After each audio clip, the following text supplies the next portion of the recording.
Hello dear student, क्या हाल चाल है बच्चों। तो जैसा हमने आपसे वादा किया था कि हम लेकर आएंगे क्वेश्चन बैंक, तो आज हम क्वेश्चन बैंक कंप्लीट करने वाले हैं।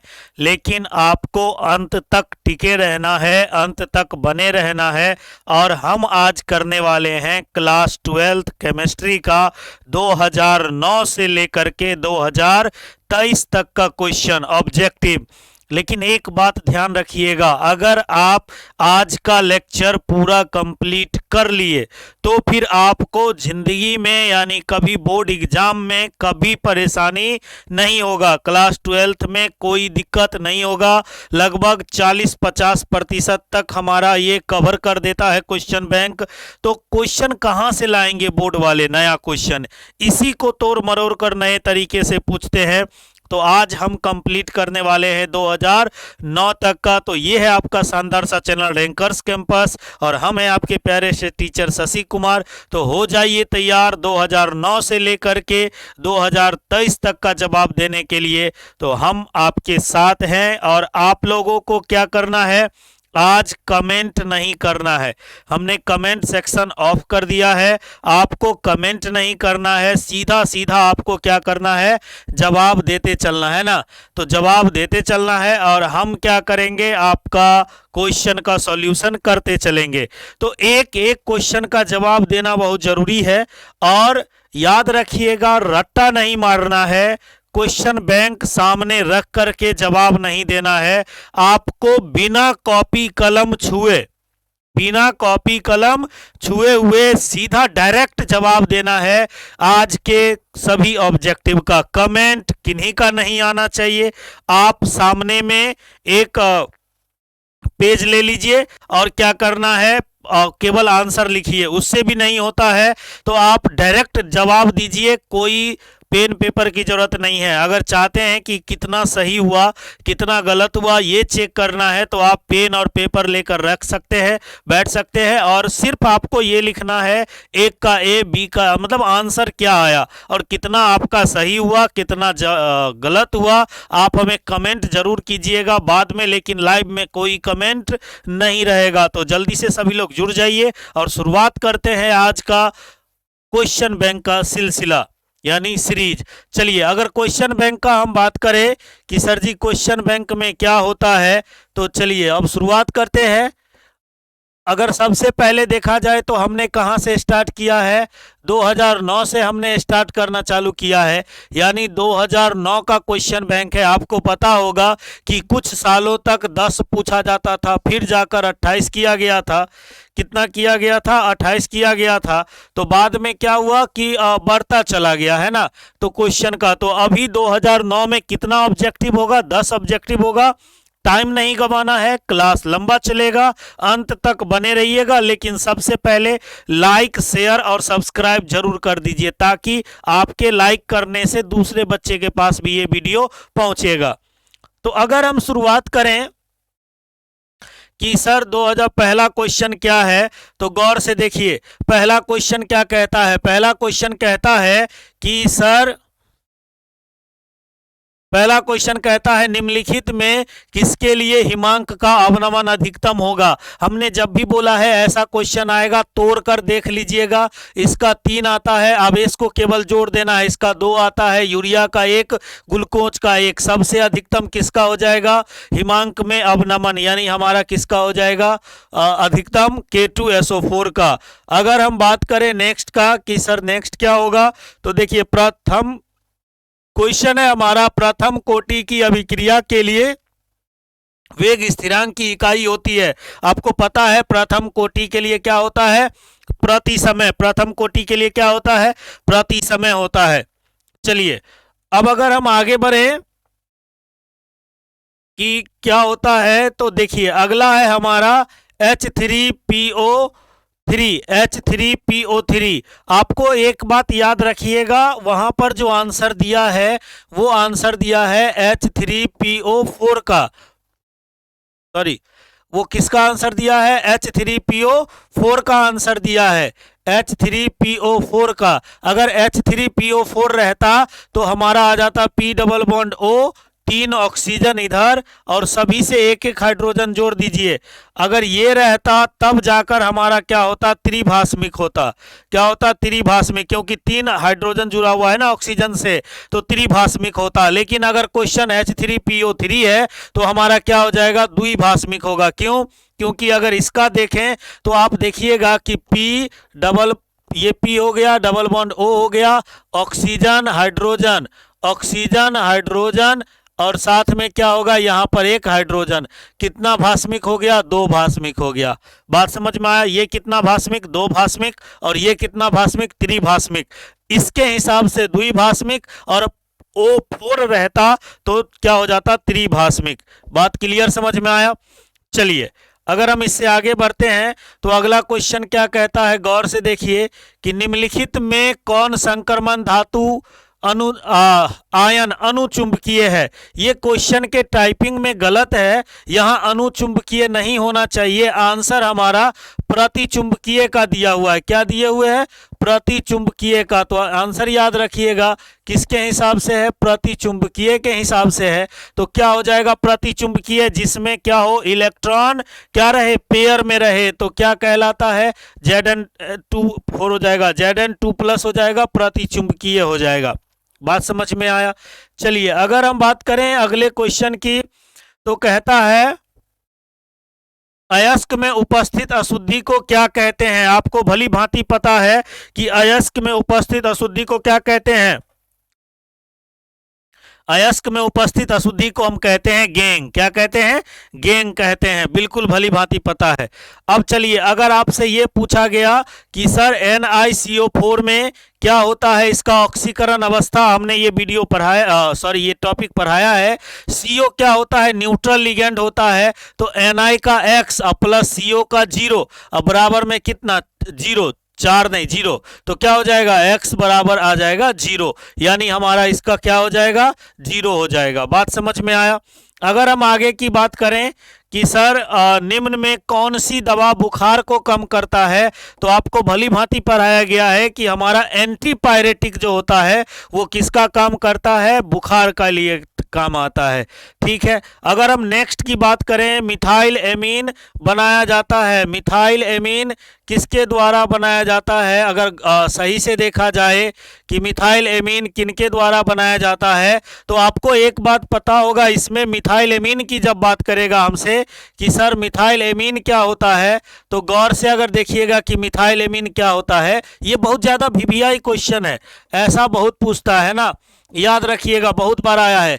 मिथाइल एमीन किसके द्वारा बनाया जा सकता है, हमने कई बार बच्चों को कराया है कि हॉफमैन ब्रोमामाइड के द्वारा, हॉफमैन ब्रोमाइड के अभिक्रिया के द्वारा किया जाता है। किसके द्वारा, हॉफमैन ब्रोमाइड अभिक्रिया के द्वारा किया जाता है। एल्किल हैलाइड को अल्कोहल में बदला जा सकता है। हमने कई बार ये पढ़ाया है कि एल्किल हैलाइड को अल्कोहल में कैसे बदलते हैं। तो सर यहाँ पर अगर RX है और साथ में अगर KOH ले लेते हैं तो क्या होगा, विस्थापन करा करके हम क्या करते हैं, अल्कोहल में बदलते हैं। यानी क्या होता है, हमारा विस्थापन हो जाता है। क्या हो जाता है, विस्थापन हो जाता है। अगर हम इसके अंतिम क्वेश्चन की बात करें कि सर कैप्रोलैक्टम, कैप्रोलैक्टम किसका मोनोमर है, बहुत ज्यादा बार पूछता है कैप्रोलैक्टम का। तो आपको भली भांति पता है कि कैप्रोलैक्टम किसका हो जाता है, नाइलॉन 6 का। कैप्रोलैक्टम किसका हो जाता है, नाइलॉन 6 का हो जाता है। कमेंट नहीं देखना है, सिर्फ आपको आंसर बनाते चलना है। अगर इतना आपका कंप्लीट हो गया है तो यहां पर हमारा 2009 खत्म होता है। 2009 कंप्लीट, यानी 1 साल का क्वेश्चन हमने कंप्लीट कर लिया। और आपने देखा कि बहुत आसान क्वेश्चन रहता है, कोई क्वेश्चन भारी नहीं रहता है। अगर हम बात करें क्या 2000, अगर हम बात करें सर इसके बाद 2010 की, तो 2010 का अगर हम गौर से पढ़े कि सर 2010 का क्या होता है, तो देखिए 2010 का,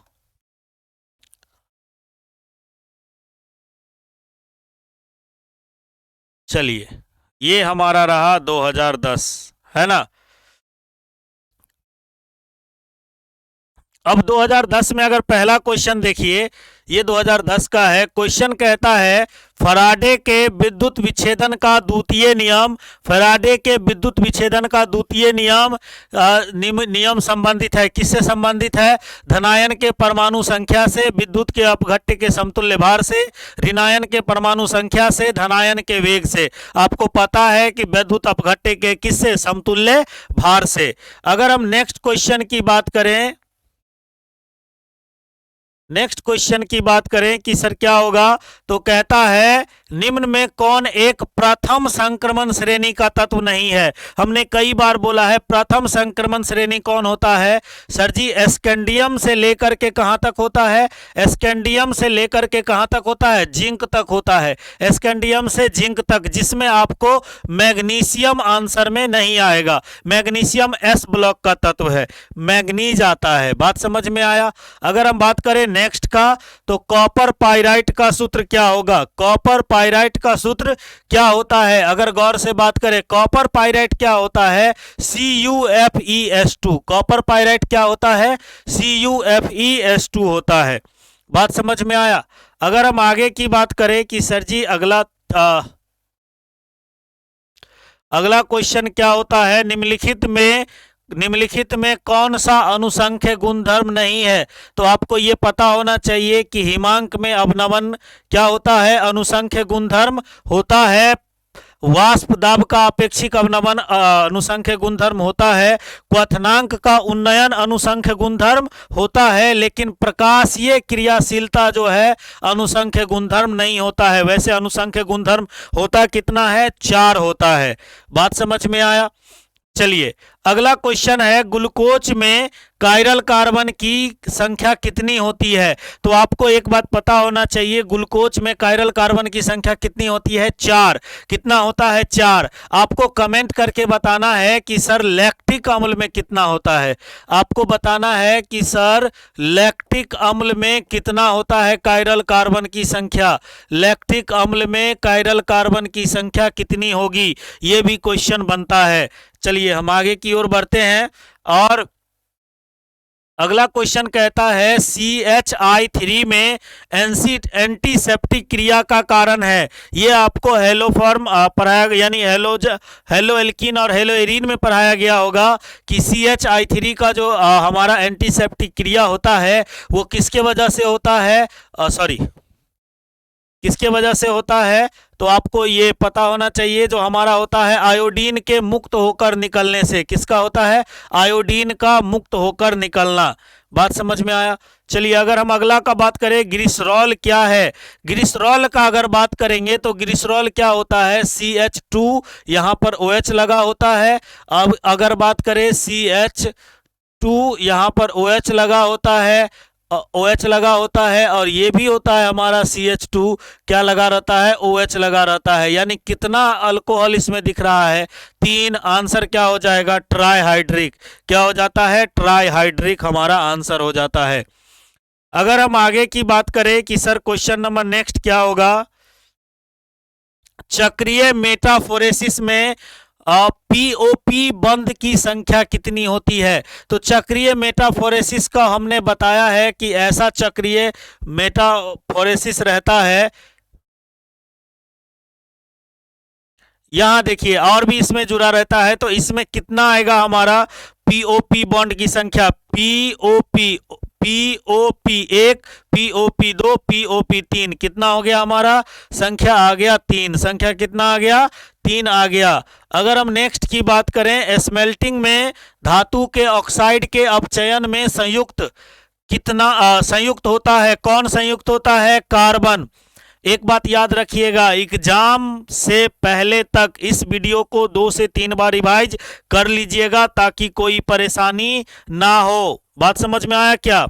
चलिए अगर हम नेक्स्ट की बात करें, अगले क्वेश्चन की, कि निम्नलिखित में कौन संघनन बहुलक नहीं है? तो आपको शायद पता है कि पॉलीटेट्राफ्लोरोइथाइलिन, इसका पूरा नाम क्या होता है? पॉलीटेट्राफ्लोरोइथाइलिन हमारा क्या होता है? संघनन बहुलक नहीं होता है। संघनन बहुलक नहीं होता है। टेफ्लॉन से संबंधित है, ये पता है ना? चलिए, आपने भली भांति इसको पढ़ लिया होगा। तो यहां हमारा 2010 भी क्या हो गया, खत्म हो गया। 2010 हमने क्या किया, कंप्लीट किया, यानी 2010 को हमने कंप्लीट कर लिया है। तो अब हम करने वाले हैं कौन सा, 2011 को। लेकिन आपको क्या करना है, चैनल को लाइक शेयर और सब्सक्राइब कर देना है। बाद में आप फास्ट करके दुगुना करके आप आराम से देख सकते हैं 2x पर। तो चलिए बढ़ा जाए आगे। अगर हम देखें 2013 में क्या क्वेश्चन आया था, 2013 का क्वेश्चन क्या है, तो 2013 का अगर गौर से आप देखिए, है ना, तो 2013 में देखिए पहला क्वेश्चन क्या कहता है, 234 ग्राम 234 ग्राम 234 ग्राम चीनी के घोल में, यानी घोल का कितना दिया है, 234 ग्राम। कितना ग्राम चीनी है हमारा, है इसमें चीनी कितना ग्राम है, तो 34.2 ग्राम। घोल का मोलल सांद्रण क्या होगा, मोललता क्या होता है, विलय का मोल। विलय का मोल अगर हम निकालेंगे, विलय का मोल कितना हो जाएगा, विलय का मोल बताइए। विलय का मोल बराबर हो जाएगा विलय का दिया गया द्रव्यमान बट्टा में आणविक द्रव्यमान। दिया गया द्रव्यमान कितना है, 34.2, और चीनी का आणविक द्रव्यमान कितना होता है, 342। कितना आ जाएगा, 0.1। और विलायक का द्रव्यमान कितना होगा, ये हमें बताइए। तो विलायक का द्रव्यमान क्या होता है, विलयन का द्रव्यमान माइनस विलय का द्रव्यमान, यानी 234.2 माइनस 34.2 कितना आया, 200 ग्राम। कितना आया, 200 ग्राम। तो यहां से हमको आ जाएगा मोललता। मोललता क्या आ जाएगा, मोललता हमारा हो जाएगा विलय का द्रव्यमान बट्टा में विलायक, विलय का मोल बट्टा में विलायक का द्रव्यमान गुने 1000। मोल कितना आया है, 0.1। इसका द्रव्यमान कितना है, 200, और गुना में कर दीजिए 1000। ये 5 से कट जाएगा, आंसर कितना आ जाएगा, 0.5 हमारा आंसर आ जाएगा। मारिए ठीक, 0.5 यही है, 0.5। बात समझ में आया कि क्वेश्चन, एक एक क्वेश्चन का सॉल्यूशन करते जाएंगे आप इसमें आसानी से।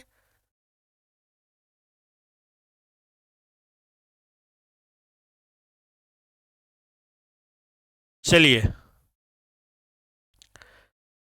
डिस्कनेक्ट हो गया क्या, आ गया। अब अगर हम आगे बढ़ें,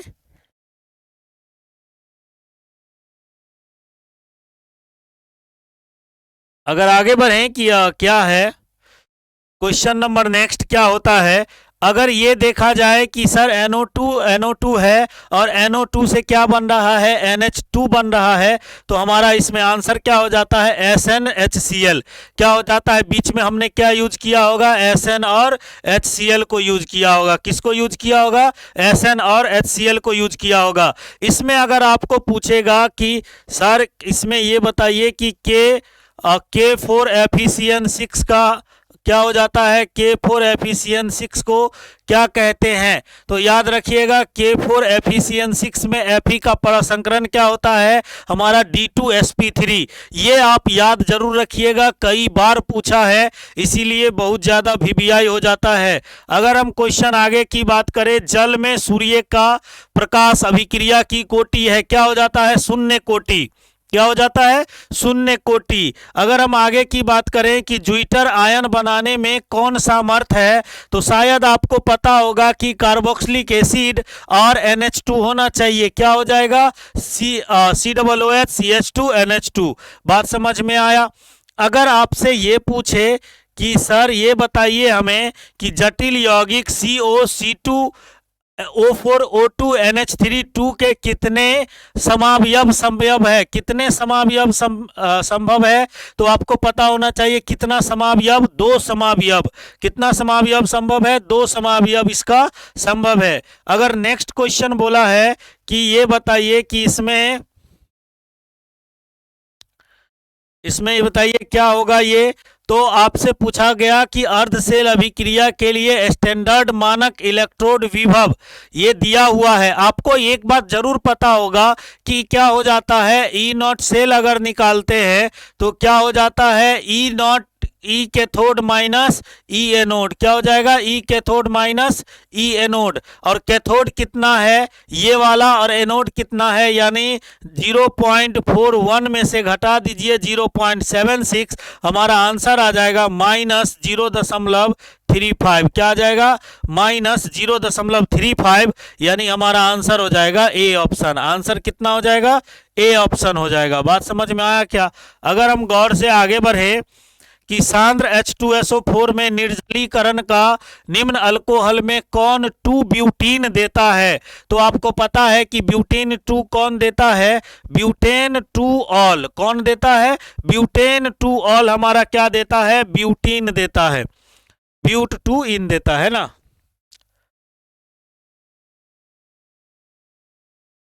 अगला क्वेश्चन है, निम्नलिखित में कौन द्वितीयक सेल है। आपको पता है कि द्वितीयक सेल लेक्लांसे सेल नहीं होता, लेड स्टोरेज सेल होता है। कौन होता है, लेड स्टोरेज सेल क्या होता है, द्वितीयक सेल होता है। बाकी का बाकी क्या हो जाता है, प्राथमिक सेल होता है।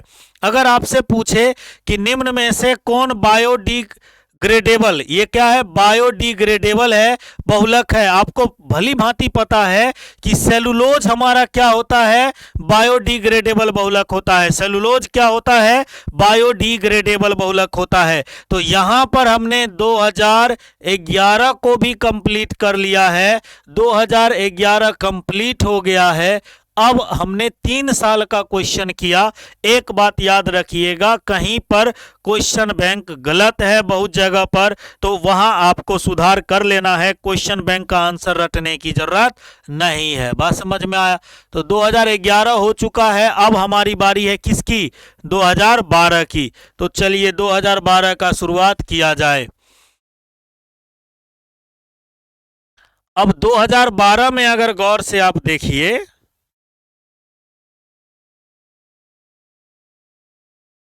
Na2O में कोऑर्डिनेशन संख्या पूछा है। क्या पूछा है, Na2O में क्या पूछा है, कोऑर्डिनेशन संख्या पूछा है।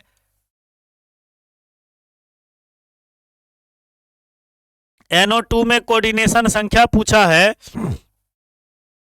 तो देखिए क्या होगा, याद रखिएगा, Na2O में Na का कोऑर्डिनेशन नंबर 4 और ऑक्सीजन का कितना हो जाता है 8, 4-8 रेशियो में होता है। तो क्या हो जाएगा, Na का बोल रहा है सोडियम का, तो हो जाएगा 4, और अगर ऑक्सीजन का रहता तो क्या टिक लगाते, 8 टिक लगाते। बात समझ में आया क्या।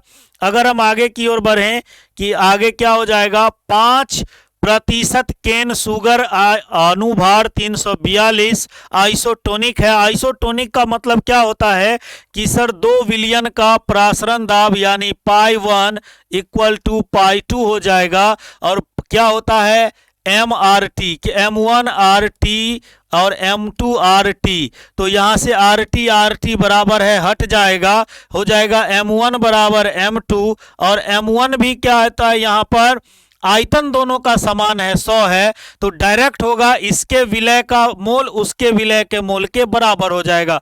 विलय का मोल कितना हो जाएगा, 5/342, और उधर हो जाएगा 1/x। यहां से x का मान निकालिएगा, x का मान आएगा 68.4। कितना आ जाएगा, 68.4 आ जाएगा। बात समझ में आया। चलिए अगर हम आगे की ओर बढ़ें कि सर क्या होता है इसमें, निम्न में से कौन लायोफिलिक कोलाइड है, निम्न में से कौन लायोफिलिक कोलाइड है। आपको ये भली भांति जानकारी है कि लायोफिलिक कोलाइड कौन होता है, गोंद हमारा क्या होता है, लायोफिलिक कोलाइड होता है। गोंद क्या हो जाएगा, लायोफिलिक कोलाइड हो जाएगा। बात समझ में आया। अगर हम आगे की ओर बढ़ें कि सर निम्न में से कौन सी धातु प्रचुर मात्रा में पाई जाती है। हमने कई बार बोला है कि अगर धातु पूछेगा तो आप याद रखिएगा धातु में क्या हो जाता है, धातु लिखा हुआ है तो हो जाएगा एल्युमिनियम, धातु क्या हो जाएगा एल्युमिनियम। लेकिन अगर तत्व बोलता, क्या बोलता, तत्व बोलता, तो आपको सीरीज याद रखना था, सबसे ज्यादा ऑक्सीजन, उसके बाद सिलिकॉन, उसके बाद एल्युमिनियम और उसके बाद क्या हो जाता है आयरन। सीधे ये याद रखना था, इसमें ये हमारा सीरीज होता है।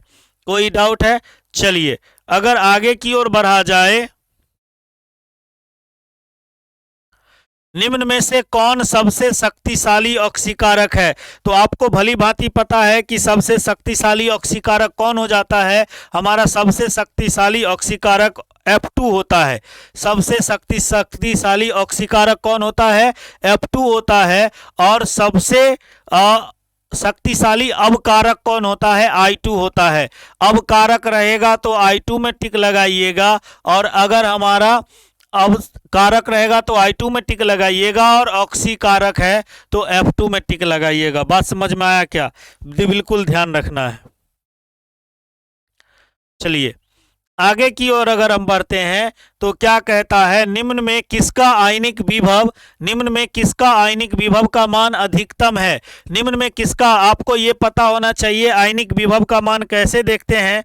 तो आपको ये पता होगा कि जब हम इधर से इधर जाते हैं, यानी मैग्नीशियम, एल्युमिनियम, सिलिकॉन और फास्फोरस, इधर से इधर जाने पर एटॉमिक साइज घटता है, तो क्या होता है आयोनाइजेशन एनर्जी बढ़ जाता है, यानी आयोनाइजेशन पोटेंशियल बढ़ जाता है। तो सबसे ज्यादा किसका हो जाएगा, फास्फोरस का हो जाएगा। सबसे ज्यादा किसका हो जाएगा, फास्फोरस का हो जाएगा।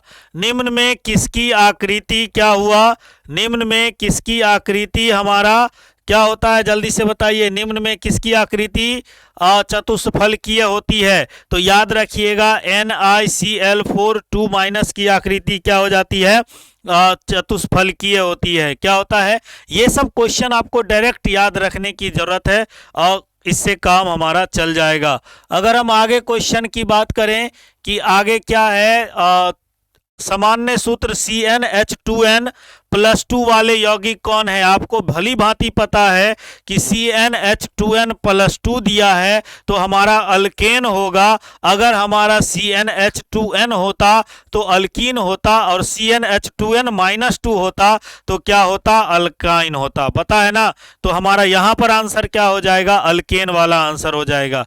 क्या हो जाएगा, अल्केन वाला आंसर हो जाएगा।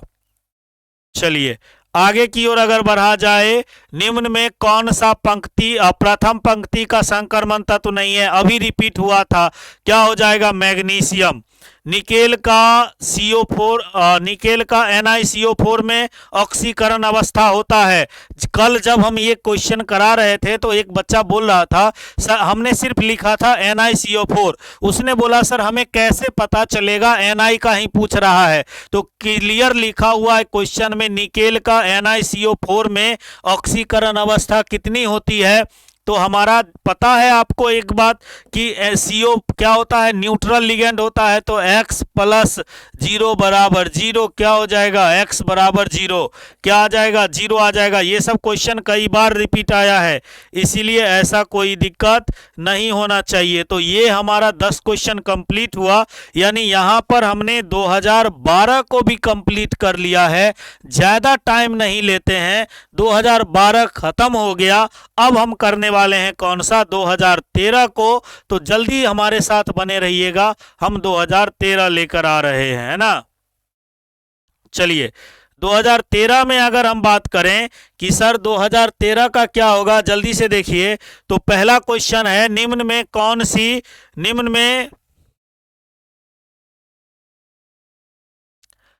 में कौन सी अक्रिस्टलीय ठोस पदार्थ है। आपको पता है कि कांच हमारा क्या होता है, अक्रिस्टलीय ठोस पदार्थ होता है। बात समझ में आया क्या? चलिए अगर आगे बढ़ा जाए, निम्नलिखित में किसका हिमांक अवनमन अधिकतम होता है। ऐसा क्वेश्चन अभी हमने कराया था कि सर जब हमारा क्या हो जाए, K2SO4 रहे, यानी यहाँ टूट जाता है 2K+, किस में टूटता है, 2K+ में, 2K+ और SO4-2 में। तो ये प्लस और ये माइनस कितना हो गया, 3 हो गया तो हमारा आंसर क्या हो जाता है ये। बाकी इसमें 2 आएगा, इसमें 1 और इसमें 1। ग्लूकोज टूटता ही नहीं है। अगर हम आगे की बात करें कि एक बात ध्यान रखिएगा कि वहाँ दिया हुआ है मूललता होता है, तो मूलरता दिया हुआ है, इस बात को ध्यान रखिएगा। अगर मूलरता आपको पूछ रहा है कि सर मूलरता क्या होता है, तो गौर से देखिए। बोलता है कि किसी विलयन के 200 ml में 2 ग्राम NaOH घुला हुआ है, इसका द्रव्यमान निकाल लीजिए। सोडियम का होता है 23, ऑक्सीजन का 16 और हाइड्रोजन का 1, कितना हो जाएगा 40। सीधा निकालिए मूलरता बराबर क्या हो जाएगा 2/40 गुने 1000 और बट्टा में 200, गुना कर दीजिए। इसको 5 से काट दीजिए, इसको 8 से काट दीजिए, क्या आ जाएगा 2 चौके 8, 1/4 आया। 1/4 को क्या लिख सकते हैं 0 सॉरी इसको क्या लिख सकते हैं 0.25, क्या लिख सकते हैं 0.25 लिख सकते हैं। बात समझ में आया क्या? क्या हो जाएगा 0.25 हमारा इसका आंसर हो जाएगा। अगर चले हम आगे की ओर कि सर आगे क्या होगा जल्दी से बताया जाए, तो क्या कहता है दुनिया, कहता है कि द्रवित सोडियम क्लोराइड में वैद्युत अपघटन के कैथोड पर मुक्त होता है। अब आपको एक बात पता है कि द्रवित सोडियम क्लोराइड में आपको याद रखना है, क्वेश्चन बैंक में सोडियम आंसर दिया है, आंसर गलत है, सोडियम नहीं होगा। अगर आपसे कैथोड पर पूछे तो भली भांति याद रखना है H2 गैस रिलीज होता है। और आपसे अगर एनोड पर पूछे तो एनोड पर कौन होता है Cl2 गैस रिलीज होता है। इस बात को आपको भली भांति ध्यान में रख लेना है। कमेंट तो बिल्कुल नहीं करना है, बस आपको क्या करना है आपको सीधा सीधा जवाब देते चलना है अपने आप में। चलिए अगर आगे की ओर बढ़ा जाए कि क्या कहती है दुनिया, कहती है 96,500 कूलम वैद्युत CuSO4 के विलयन से मुक्त करेगा। हमने बोला था Cu2+2 इलेक्ट्रॉन लेकर के क्या होता है Cu बना लेता है। तो आपको ये पता है ना, ये आधा मोल लगा था और ये 2 का आधा था, तो आधा में क्या आंसर आ जाता है 31.76। इस सब का डिटेल सॉल्यूशन हमने करा दिया है वहां पर। अगर आगे की ओर बढ़ें कि किसी अभिक्रिया का वेग निम्नांकित प्रकार से व्यक्त किया गया है, यहाँ 2 है कुछ नहीं है तो 1 है, और 2 + 1 निकाल दीजिए, कितना हो जाएगा 3। हमारा आंसर क्या हो जाएगा 3 आंसर हो जाएगा। बात समझ में आया क्या? चलिए अब आगे की ओर अगर हम बढ़ें कि सर आगे क्या कहता है, निम्नलिखित में कौन सी धातु मुक्त अवस्था में पाई जाती है। तो शायद आपको एक बात पता होगा कि निम्नलिखित में मुक्त अवस्था का जब भी बात करेगा तो मुक्त अवस्था का किस में टिक लगाइएगा, सीधा सा याद रखिएगा मुक्त अवस्था का हमारा हो जाता है सोना। सोना क्या होता है बहुत ही लेस रिएक्टिव होता है, जल्दी रिएक्शन नहीं करता है। अगर गौर से आगे बढ़ा जाए कि सर क्या होता है निम्नलिखित में कौन हाइड्रोजन बंध नहीं बनाता है, तो एक बात ध्यान रखिएगा कि हाइड्रोजन बंध हमारा नहीं बनाता है। कौन नहीं बनाता है? HCl हमारा हाइड्रोजन बॉन्ड नहीं बनाता है। बात समझ में आया क्या? चलिए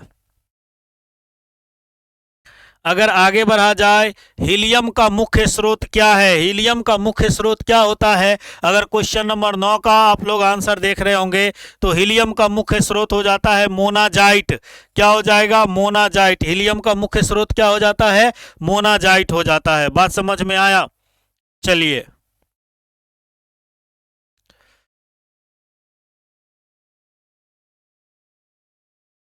अगर हम आगे बढ़ें कि सर निम्न में से कौन प्रतिचुंबकीय है। देखिए 2009 वाले में हमने बोला था कि बिहार बोर्ड गलत लिखे हुए हैं, यहाँ गौर से देखिए यहाँ सही लिखा था। वही क्वेश्चन है प्रतिचुंबकीय, आंसर क्या हो जाएगा Zn+2। बच्चा सिर्फ क्वेश्चन बैंक को देखता है और उससे ज़्यादा सोचता ही नहीं है। हमें हर ऑप्शन के बारे में सोचने की ज़रूरत है। यानी यहाँ पर हमारा 2013 भी कंप्लीट हो गया। 2013 भी क्या हो गया कंप्लीट। बात समझ में आया क्या? 2013 कंप्लीट हो चुका है। चलिए बढ़ा जाए आगे।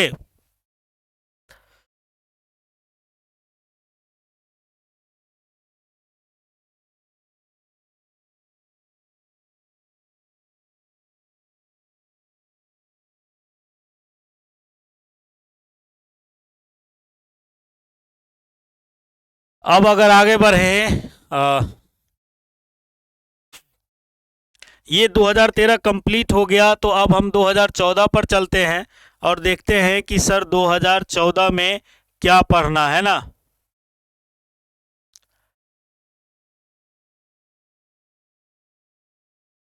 चलिए 2014 में आपको एक बात पता होगा कि 2014 में ऑब्जेक्टिव नहीं पूछा था, तो हम चलते हैं डायरेक्ट कहाँ पर, 2015 पर, और 2015 के बारे में पढ़ते हैं कौन कौन सा क्वेश्चन आया था और वहाँ से जानकारी हम लेते हैं।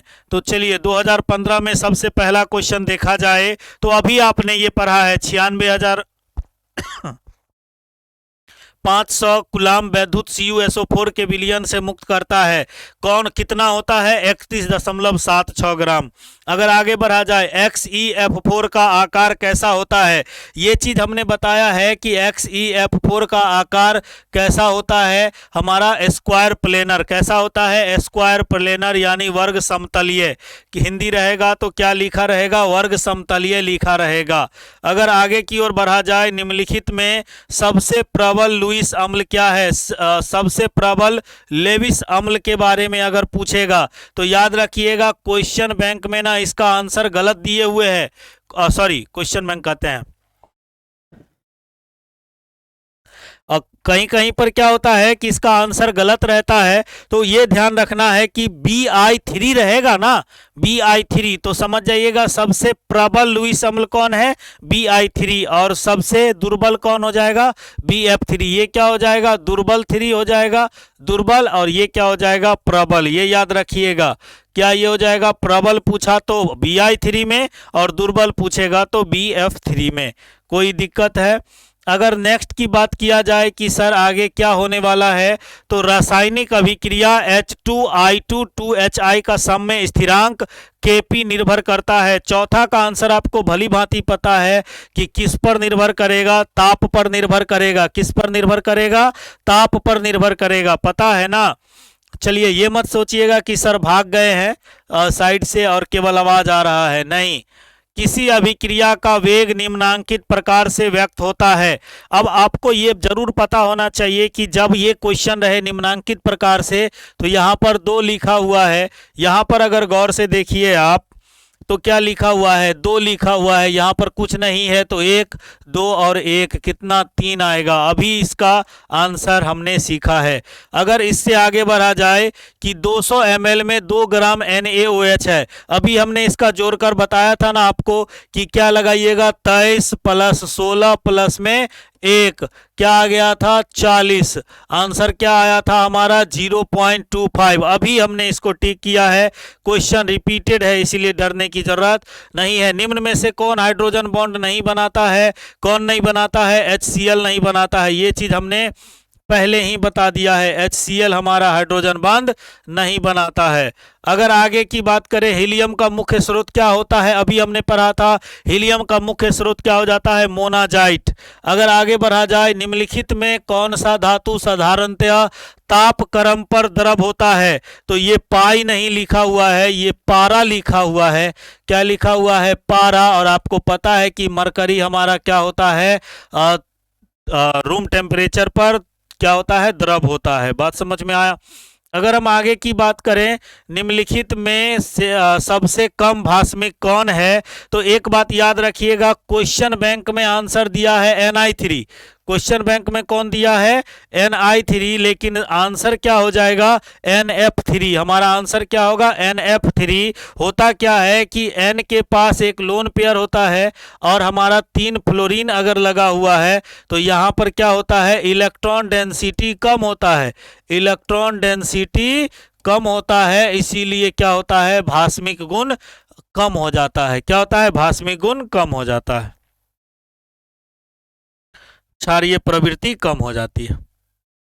चलिए H2SO4 एक अम्ल है। H2SO4 एक कैसा अम्ल है? सॉरी, H2SO4 क्या है? सल्फ्यूरिक अम्ल, आपने जरूर सुना होगा। तो H2SO4 हमारा क्या हो जाएगा? सल्फ्यूरिक अम्ल हो जाएगा। बात समझ में आया?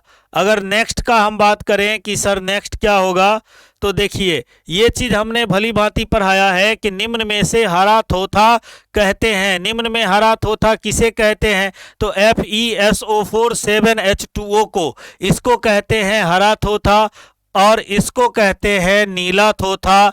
अच्छा ये याद रखिएगा, थोथा के जगह कशिश भी लिखा होगा।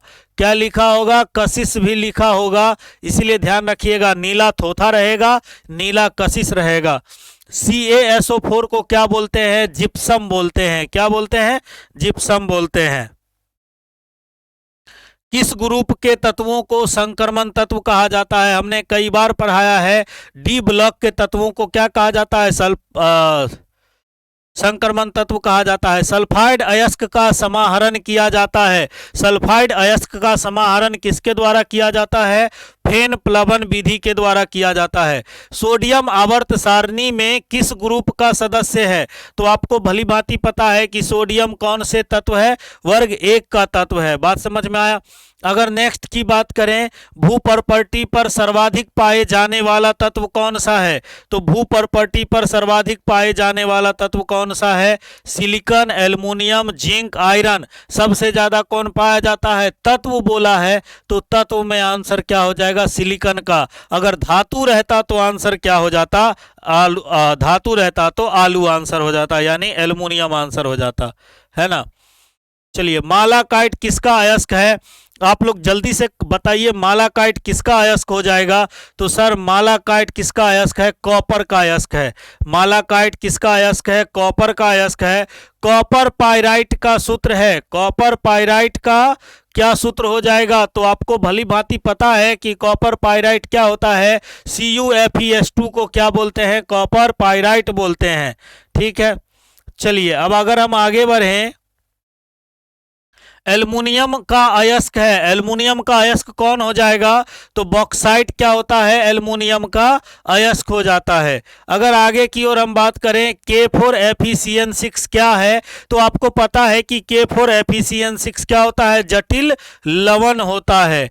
एल्कीन का सामान्य सूत्र होता है। एल्कीन का सामान्य सूत्र क्या होता है? एल्कीन है तो क्या हो जाएगा? CnH2n। इन का मतलब होता है डबल बॉन्ड। इथेन में कार्बन का संकरण है। इथेन में कार्बन का संकरण क्या होता है भाई साहब? तो इथेन में कार्बन का संकरण होता है sp3। कैसे होता है? गौर से देख लीजिए, एक ऐसे होगा ना, इथेन सिंगल बॉन्ड, तो एथ मतलब एक कार्बन, सॉरी मेथ एथ, 2 कार्बन हो जाएगा तो 2 हो गया हमारा, तो क्या हो जाएगा? sp3। 4 सिग्मा बॉन्ड है, क्या हो जाएगा? sp3 हो जाएगा। बात समझ में आया क्या? कैल्शियम फॉर्मेट का शुष्क स्रवन देता है फॉर्मल्डिहाइड। कौन देता है? फॉर्मल्डिहाइड देता है। आपको पता है ना कौन देता है? फॉर्मल्डिहाइड देता है। अगर हम आगे की ओर बात करें, सर फॉर्मल्डिहाइड के अलावा क्या हो जाएगा? सामान्य ताप एवं दाब पर किसी गैस के 1 मोल का आयतन है। आपको बहुत अच्छे से पता है कि 1 मोल गैस का आयतन कितना होता है? 22.4। कितना हो जाता है? 22.4 हो जाता है। अब ये बहुत आसान आसान क्वेश्चन है। एवोगाड्रो संख्या कौन सा है? एवोगाड्रो संख्या 6.023 गुने 10 के पावर 23। बात समझ में आया? चलिए अगर आगे बढ़ा जाए कि आगे इथाइन में पाई बॉन्ड की संख्या है। आपको पता है इथाइन क्या होता है? Triple bond. तो इथाइन अगर ट्रिपल बॉन्ड है तो पाई की संख्या कितना हो जाएगा?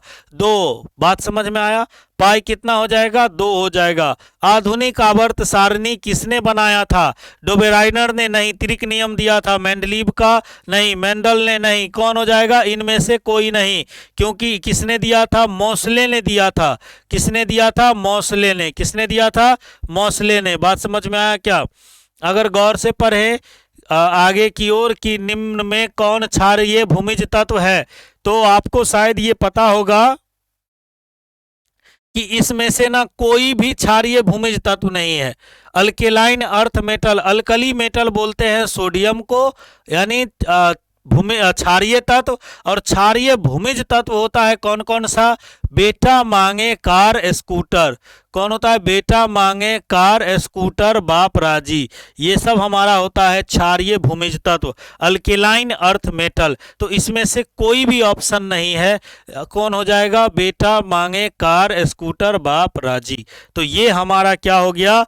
2015 कंप्लीट हो गया। यहाँ पर हमने क्या किया है? 2015 कंप्लीट कर लिया है। बताइए, अब किसी को डाउट है तो, कोई दिक्कत तकलीफ झंझट परेशानी है तो बता सकते हैं।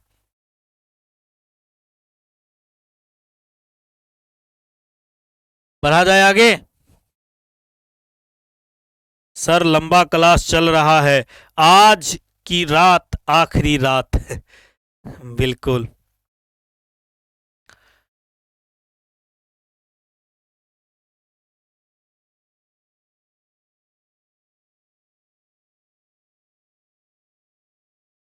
चलिए, अगर आगे हम पढ़ें कि सोना धातु लिखा हुआ है ना, सोना धातु का ऑक्सीकरण संख्या होता है। आपको क्लियर पता है कि सोना धातु का ऑक्सीकरण संख्या कितना होता है? +1। सोना धातु का ऑक्सीकरण संख्या कितना होता है? +1। चलिए अगर आगे की ओर बढ़े, निम्नलिखित में कौन लायोफिलिक कोलाइड है? आपको भली भांति पता है कि लायोफिलिक कोलाइड कौन होता है? गोंद होता है। लायोफिलिक कोलाइड कौन हो जाएगा? गोंद हो जाएगा।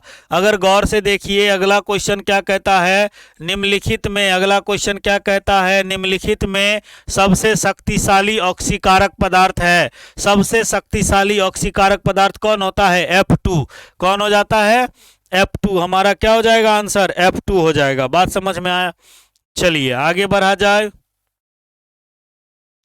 अगर आगे हम पढ़ें, निम्न में किसकी आकृति चतुष्फलकीय होती है?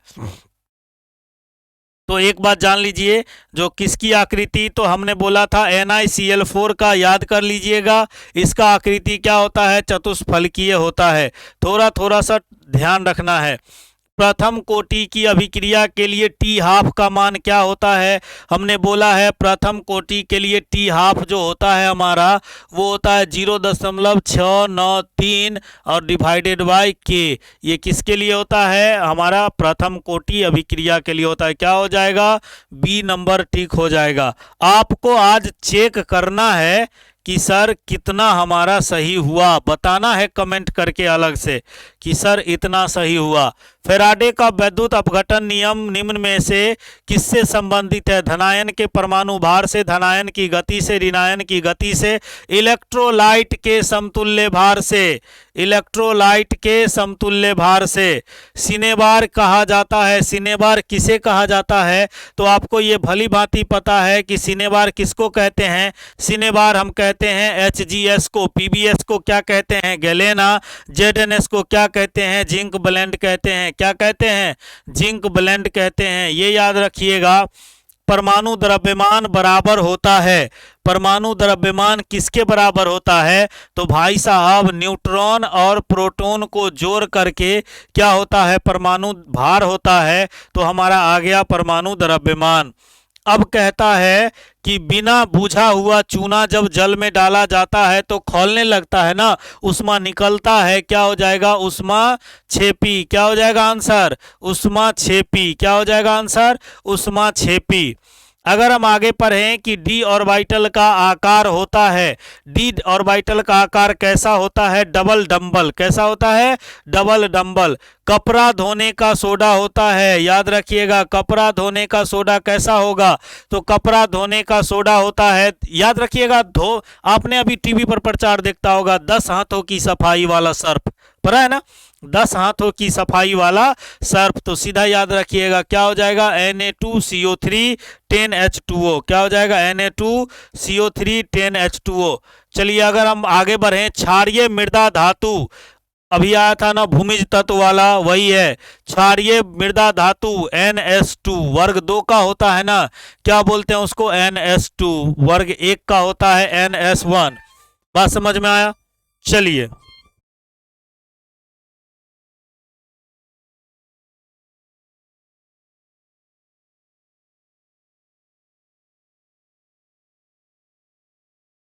अगर आगे बढ़ा जाए, क्वेश्चन नंबर नेक्स्ट, बूझा हुआ चूना किसे कहते हैं? बूझा हुआ चूना का मतलब क्या है कि जल में डाल चुके हैं और जल में डाल दिए हैं तो क्या हो जाएगा? CaOH whole twice. अगर बिना बूझा हुआ चूना बोलता तो CaCO3। बात समझ में आया क्या? चलिए, बाह्यतम इलेक्ट्रॉनिक विन्यास है किसका? D3D6 4s2 का। यहां पर अगर गौर से देखिए तो एक भी ऑप्शन नहीं है। ये कितना हो जाएगा? 26। और 26 किसका होता है? आयरन का। ऑप्शन क्या होना चाहिए? Fe होना चाहिए, जो कि यहां पर लिखा हुआ नहीं है। बात समझ में आया? अगला क्वेश्चन है कि सर बोरेक्स का रासायनिक नाम क्या होता है? बोरेक्स का अगर रासायनिक नाम गौर से देखें कि बोरेक्स का रासायनिक नाम क्या होता है, तो आपको पता है कि सोडियम टेट्राबोरेट को क्या बोलते हैं? बोरेक्स का रासायनिक नाम बोलते हैं। आप लोग कमेंट कीजिए, करते रहिए, आंसर देते रहिए। आज किसी के कमेंट का जवाब देने वाले नहीं हैं, है ना? चलिए, और बोरोन विकर्ण संबंध दर्शाता है। बोरोन विकर्ण संबंध दर्शाता है किससे? कैसे याद रखिएगा किससे दर्शाता है? ऐसे लिख लीजिएगा, बैगन, आलू, गाजर इन थैला, और यहां लिख लीजिएगा कहे सीता जी, और इसको तिरछा तिरछी मिला दीजिएगा। यानी एल्युमिनियम का पूछेगा तो जर्मेनियम से, और बोरोन का पूछेगा तो सिलिकॉन से। पूछा किसका है? बोरोन का, तो क्या हो जाएगा? सिलिकॉन। क्या हो जाएगा? सिलिकॉन हो जाएगा। एल्युमिनियम रहता तो जर्मेनियम होता। चलिए नेक्स्ट क्या होगा? नेक्स्ट का अगर हम बोले कि उष्मा विद्युत का अच्छा चालक है, उष्मा और विद्युत का अच्छा चालक कौन होता है? ग्रेफाइट। कौन होता है? ग्रेफाइट। निम्नलिखित अपर रूपों में कार्बन का सर्वाधिक प्रतिशत अधिकतम होगा। सर्वाधिक प्रतिशत अधिकतम कहाँ होता है? तो आपको बढ़िया से पता है, ग्रेफाइट में। कहाँ होता है? ग्रेफाइट में। हीरे के कार्बन का चार बॉन्ड बनाता है हीरा में, तो क्या हो जाएगा? ऐसे चार बॉन्ड बनाता है ना, तो चार बॉन्ड बनाता है तो क्या हो जाएगा? 4 सिग्मा, और 4 सिग्मा रहेगा तो sp3। अगर हम आगे की ओर बढ़ें कि क्या होगा? कार्बन यौगिक में तत्व उपस्थित होना चाहिए। कार्बनिक यौगिक में कार्बन तो होना ही चाहिए ना, पता है कि नहीं? कार्बन में क्या होना चाहिए? कार्बनिक यौगिक में कार्बन होना चाहिए। अगर पूछा जाए श्रृंखलन गुण सबसे ज्यादा होता है, तो आपको भली भांति पता है कि श्रृंखलन गुण सबसे ज्यादा किसमें होता है? तो सबसे ज्यादा होता है कार्बन में। श्रृंखलन गुण सबसे ज्यादा किसमें होता है? कार्बन में होता है। आप लोग का जवाब देते देते हाथ दुख गया होगा, है ना? इलेक्ट्रॉन स्नेही अभिकर्मक है। इलेक्ट्रॉन स्नेही अभिकर्मक कौन होता है? BF3 हमारा इलेक्ट्रॉन स्नेही अभिकर्मक होता है। एल्कीन निम्न में से कौन सी अभिक्रिया देता है? हमने कई बार बोला है कि भाई साहब अल्कीन जो है, क्वेश्चन बैंक में ये आंसर दिया है गलत। एल्कीन कौन सी अभिक्रिया देता है? योगात्मक देता है। क्वेश्चन बैंक में आंसर मिलेगा ए और बी, लेकिन आंसर क्या टिक लगाइएगा? हमारा आंसर हो जाता है कौन सा? चलिए, कार्बन कार्बन एकल बंध की लंबाई कितनी है? तो कार्बन कार्बन एकल बंध की लंबाई हमारा हो जाता है 1.54। कितना? 1.54 एंगस्ट्रम। चलिए आगे की ओर अगर हम बढ़ें, कार्बन की संयोजकता कितनी होती है? तो कार्बन की संयोजकता 4 होती है। 26 कार्बनिक ठोस की शुद्धता का लक्षण है। सभी लोग जल्दी से कमेंट कीजिए, कार्बनिक ठोस की शुद्धता का लक्षण क्या हो जाएगा? तो आपको पता है कि कार्बनिक ठोस की शुद्धता का लक्षण गलनांक होता है। समुद्री जल में क्या पाया जाता है? समुद्री जल में एक बात आपको पता है कि समुद्री जल में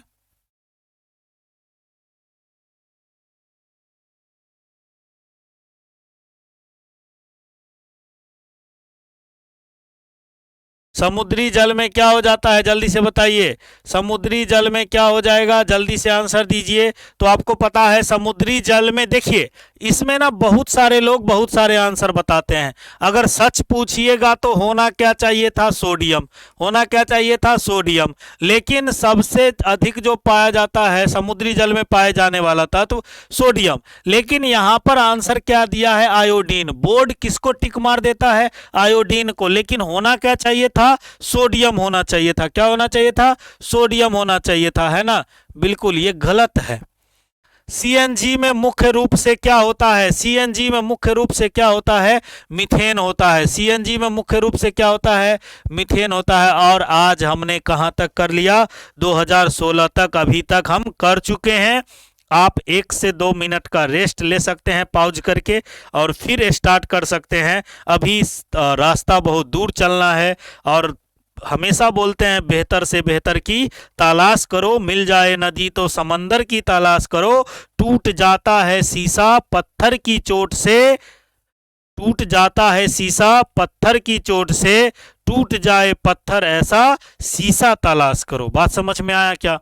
तो याद रखिएगा कि अभी तक हमने आधा क्वेश्चन बैंक के करीब पहुंच चुका है और अब हम करते हैं क्वेश्चन नंबर आगे की ओर, 2017 की ओर। 1 मिनट का आप रेस्ट लीजिए और फिर हम बढ़ते हैं आगे।